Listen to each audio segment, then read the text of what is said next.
Orthographic projection ही एक technique आहे ज्याच्या साहाय्याने आपण 3D ऑब्जेक्ट 2D व्ह्यू मध्ये बघू शकतो।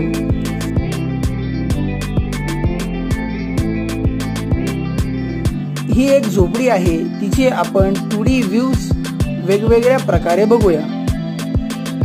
फ्रंट व्ह्यू, टॉप व्ह्यू आणि साइड व्ह्यू अशा प्रकारे 3D ऑब्जेक्टला आपण 2D मध्ये बघू शकतो।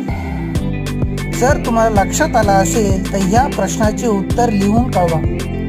हे सिलेंडर फ्रंट मध्ये रेक्टँगल दिसते, टॉप व्ह्यू मध्ये सर्क्युलर दिसते, तर साइड व्ह्यू मध्ये काय दिसेल हे कमेंट करा आणि इंजिनिअरिंग ड्रॉइंगचे असेच व्हिडिओ पाहण्यासाठी सबस्क्राइब करा।